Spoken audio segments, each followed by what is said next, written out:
नमस्ते साथियों, आज के इस वीडियो में हम जानेंगे प्रधान पाठक की कार्य संपादन डायरी के बारे में। साथियों, जैसा कि आपने थंबनेल में देखा कि कार्य संपादन डायरी की आवश्यकता क्यों और फिर इसे कैसे बनाएं। तो साथियों, सबसे पहले हम बात करते हैं कि कार्य संपादन डायरी की आवश्यकता क्यों है। जैसा कि आप जानते हैं, वर्तमान में प्रधान पाठक के पास नित्य प्रति कोई ना कोई आदेश दिशा निर्देश आते हैं, जिसमें विद्यालय से संबंधित, विद्यार्थी से संबंधित जानकारी तैयार करके हमें प्रेषित करने की आवश्यकता होती है, या अन्य जो जानकारियां हैं तैयार करके अपने विद्यालय में ही संधारण करने की आवश्यकता होती है।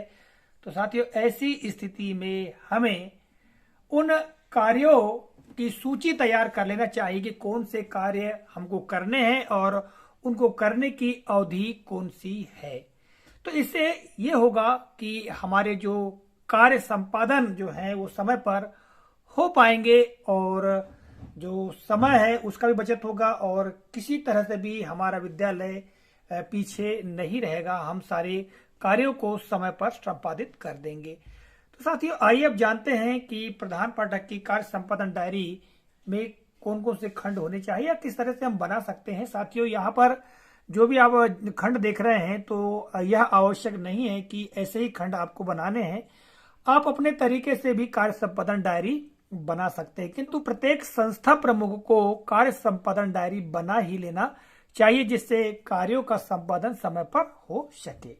तो सबसे ऊपर हम देखते हैं साथियों कि प्रधान पाठक की कार्य संपादन डायरी का प्रारूप सत्र लिख सकते हैं, फिर विद्यालय का नाम, जन शिक्षा केंद्र का नाम, जिला एवं विकास खंड का नाम, इस तरह से हम लिख सकते हैं। इसके पश्चात खंड की हम बात करें तो आप देख रहे हैं साथियों, यहाँ पर मैंने कुल 9 खंड तैयार किए हैं। आप चाहें तो इनको कम ज्यादा भी कर सकते हैं अपनी आवश्यकता के अनुरूप। तो सबसे पहला खंड है क्रमांक यानी क्रम संख्या का, दूसरा है कार्य का नाम, अर्थात कौन सा कार्य हमें करने के लिए मिला है या कौन सा कार्य संपादित करना है।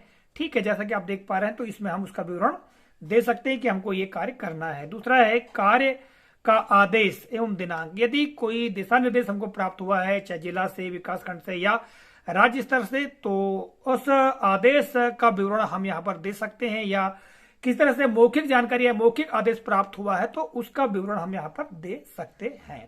इसके पश्चात कार्य संपादन की अवधि, यानी उस कार्य को कितनी अवधि में हमें पूरा करना है, उस अवधि को यहाँ पर लिख लेना चाहिए, जिससे हमें ज्ञात रहे कि इस कार्य को इस अवधि से पूरा किया जाना आवश्यक है। इसके पश्चात संपादन का दायित्व किसे सौंपा गया। साथियों, प्रधान पाठक यानी संस्था प्रमुख विद्यालय में अधीनस्थ शिक्षकों को जो दिया गया कार्य है वो सौंप सकता है, तो उसका नाम यहाँ पर अंकित कर लेंगे और चाहें तो उनके हस्ताक्षर भी यहाँ पर ले सकते हैं।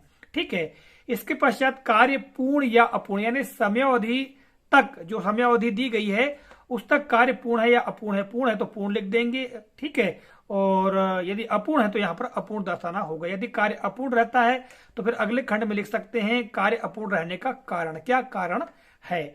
और इसके अलावा अन्य यदि कोई विवरण है तो यहाँ पर दर्शा सकते हैं, या कोई अतिरिक्त खंड लगते हैं संस्था प्रमुख को, तो वे यहाँ पर उस खंड को लिख करके जानकारी को अंकित कर सकते हैं, और अंत में हस्ताक्षर। तो साथियों, इस तरह से यदि प्रधान पाठक अपनी कार्य संपादन डायरी तैयार करता है तो निश्चित तौर से विद्यालयीन जो कार्य हैं वो समय पर पूरे हो सकेंगे। इस वीडियो में यह छोटी जानकारी आप तक देने का मैंने प्रयास किया है। आशा करता हूँ जानकारी उपयोगी लगी होगी। मिलेंगे अगले कालखंड में इसी तरह की किसी नई जानकारी, नए प्रकरण को लेकर। तब तक के लिए जय हिंद।